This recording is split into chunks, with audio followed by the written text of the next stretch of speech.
स्वागत है आपका 10 महाविद्या सीरीज़ में। और आज की जो हमारी महाविद्या है वो है माँ कमला, जो कि 10वीं महाविद्या है, तो जिन्हें के सृष्टि की आत्मा भी कहा जाता है। अब जानेंगे कि ऐसा क्यों।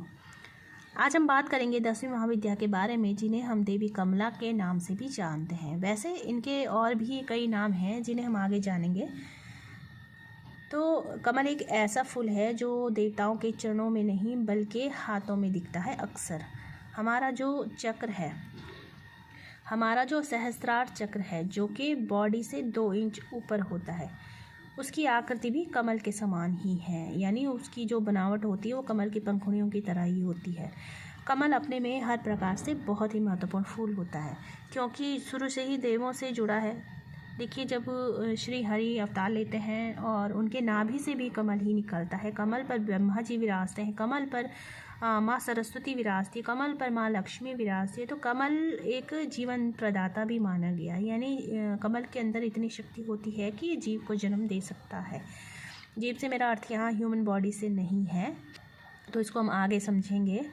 माँ कमला का नाम कमल के साथ ही पड़ा है, जो कि हम आगे समझेंगे। और ये भी जानेंगे कि हर देवी की तरह ये भी ब्रह्मांड का एक हिस्सा है, वो किस तरह। और ये भी समझेंगे कि जो माँ कमला है वो ब्रह्मांड का हिस्सा किस तरीके से है। तो सबसे पहले बात करते हैं देवी के नामों की। देखिए, कमल को हम प्रजनन के तौर पर देखते हैं, माने नई जिंदगी का जन्म हो जाना। यहाँ मैं ह्यूमन बॉडी की बात नहीं कर रही हूँ, यहाँ नई ऊर्जा को जन्म देने से तात्पर्य है मेरा। माँ कमला को महालक्ष्मी भी कहा जाता है, क्योंकि इनके जो हैं काफ़ी गुण हैं वो महालक्ष्मी से भी मिलते हैं। मगर ये महालक्ष्मी नहीं है। ये आगे स्पष्ट हो जाएगा जब आप वीडियो को अच्छे से सुनेंगे। अभी पहले कमल को समझ लेते हैं।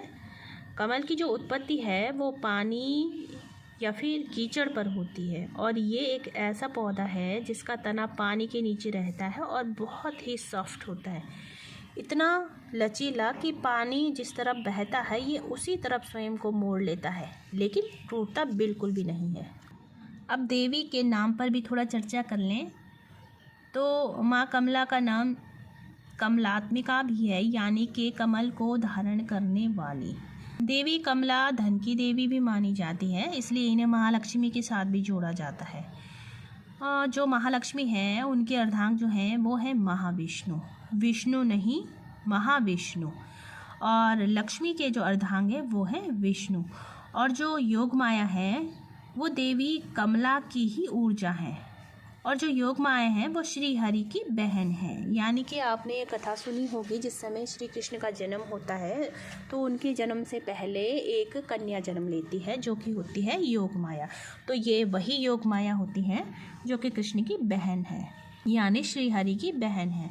अब यहाँ पर एक होती है माया और एक होती है योग माया। और जो योग माया है वो इच्छा है, यानी कुछ भी करने की इच्छा या कुछ भी न करने की इच्छा। और इस योग माया से कोई भी बच नहीं सकता, क्योंकि ये इच्छा है। और इच्छा आपके हर क्षण हर पल साथ रहती है। कि यदि आप कह दें कि मेरा तो आज कुछ भी कार्य करने की कोई इच्छा नहीं है, तो समझ लीजिए ये भी आपकी इच्छा है। यदि आप कह देंगे कि मेरी तो इच्छा ही ख़त्म हो गई, तो समझ लीजिए कि ये भी आपकी इच्छा है। यानी कि बिना इच्छा के आप कुछ भी नहीं कर सकते हैं। आप यदि अपनी इच्छा त्यागना भी चाहें, अपनी मोह माया त्यागना भी चाहें, तो यह भी आपकी इच्छा ही होगी। आप यदि संन्यास लेना चाहते हैं, मोक्ष प्राप्ति की ओर बढ़ना चाहते हैं, मोक्ष मार्ग की तरफ बढ़ना चाहते हैं, तो ये भी आप इच्छा के ही बल पर ही करेंगे। ठीक है, इसमें भी आपकी इच्छा ही होगी। तो समझ लीजिए कि आप योग माया से कहीं भी बच नहीं सकते, यानी कि हम इससे कभी बाहर जा ही नहीं सकते। मोक्ष भी हमें यही इच्छा दिलाती है।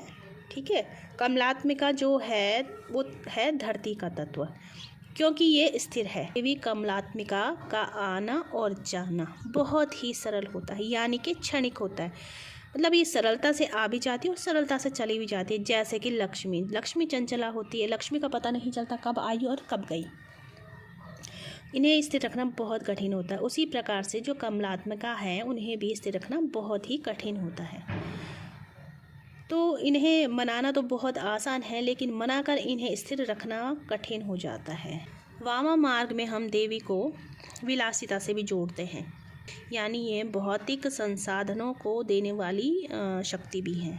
इन्हें श्री कुल में स्थान मिला है। देवी के स्वरूप की बात करें तो देवी के 4 हाथ होते हैं और हर तस्वीर में देवी के साथ आप हाथियों को देखेंगे, जो कि हर तस्वीर में हाथी पानी से देवी को भिगोते हुए आपको दिखेंगे, क्योंकि इनका तत्व जो है वो धरती है और धरती को यदि पानी न मिले तो वो नया जीवन उत्पन्न नहीं कर सकती। यानी धरती को नया जीवन उत्पन्न करने के लिए भीगा होना बहुत आवश्यक होता है। और साधना में भी ज़्यादातर ऐसी ही तस्वीरें प्रयोग की जाती हैं जिनमें कि हाथी देवी को स्नान करवा रहे हों या फिर देवी पर पानी की बौछार कर रहे हों, क्योंकि माना जाता है कि यदि साधना में इस प्रकार की तस्वीर नहीं रखते हैं तो साधना फलित नहीं मानी जाती है। क्योंकि जहाँ पर देवी, देखिए देवी वरदान तो दे देती है, साधना सफल भी हो जाती है, लेकिन वो जो आपको उसका फल मिलेगा वो क्षणिक ही रहता है। स्थायी फल प्राप्ति के लिए देवी की केवल साधना में वही तस्वीर रखी जाती है जिसमें कि हाथी माता पर पानी की बौछार डाल रहे हों। और यदि किसी को भी देवी की साधना करनी होती है तो उसमें बहुत संयम की आवश्यकता होती है, क्योंकि उसमें बैठने का जो समय होता है वो निर्धारित होता है और आपको इतने संयम से बैठना होता है उसमें कि आपकी ऊर्जाएं जो वो बिखरे ना, क्योंकि देवी जितने सरलता से आती है उतने ही सरलता से चली भी जाती है। तो आपको इस प्रकार से बैठना पड़ता है कि आपकी जो अपनी ऊर्जा है वो बिखरे ना, उसको संजो कर रखना बहुत ही आवश्यकता, क्योंकि ये जितनी जल्दी आती हैं उतनी जल्दी चली भी जाती हैं। तो इन्हें साधने के लिए आपको पूर्ण समर्पण करना होता है, बिना हिले डुले। देवी की योगिनियाँ जो हैं वो हैं वाराही और वैष्णवी। तो यहाँ हम वैष्णो माता की बात नहीं कर रहे हैं, और इसमें वाराही जो है वो थोड़ा उग्र स्वभाव की है, लेकिन वैष्णवी जो है पूर्ण सौम्य स्वभाव की है। अब इनके उग्र स्वरूप की बात करते हैं तो इन्हें कालरात्रि भी कहा जाता है, क्योंकि कालरात्रि अपनी ऊर्जाओं को कमलात्मिका के साथ भी बांटती है। इन्हें भीमा भी कहा जाता है और तामसी भी कहा जाता है। तो ये जो हमारी 10 महाविद्याएं थी, इन पर काफ़ी इन दिनों चर्चाएं हुई हैं। और इसमें एक लास्ट में मैं एक चीज़ और चलते चलते बता दूं कि हमारी जो ब्रह्मांड की ऊर्जाएं हैं, ये सारी ऊर्जाएं ही ये 10 महाविद्याएं हैं। ये हमारे ब्रह्मांड के निर्माण से लेकर के जीवन यापन से लेकर के और इसमें जो जो वस्तुओं की आवश्यकता है उनसे लेकर के और समाप्ति तक, यानी एक जीवन के अंत तक, ये जो 10 महाविद्याएं कहीं ना कहीं हम लोगों से कनेक्टेड रहती हैं। अब जैसे उदाहरण के लिए मैं 1-2 समझा दूं कि जैसे बगलामुखी है, ये क्या है, ध्वनियों की देवी है। भुवनेश्वरी जो है ये कार्यरत ऊर्जा है। त्रिपुर सुंदरी जो है ये शरीर है। देवी तारा शरीर से बाहर जाने का मार्ग है, और काली जो है वो शरीर से बाहर आ जाने के बाद की ऊर्जा है। तो आप सभी का बहुत बहुत धन्यवाद इस 10 महाविद्या की सीरीज़ में बने रहने के लिए। आगे हम लेकर आ रहे हैं उत्तराखंड की देवभूमि के तीर्थ पंचबद्री और पंचकेदार की महत्वपूर्ण जानकारियाँ। अपना प्यार इसी तरीके से चैनल को देते रहिएगा। चैनल को सब्सक्राइब ज़रूर करिएगा और वीडियो को लाइक ज़रूर करिएगा और शेयर भी ज़रूर करिएगा।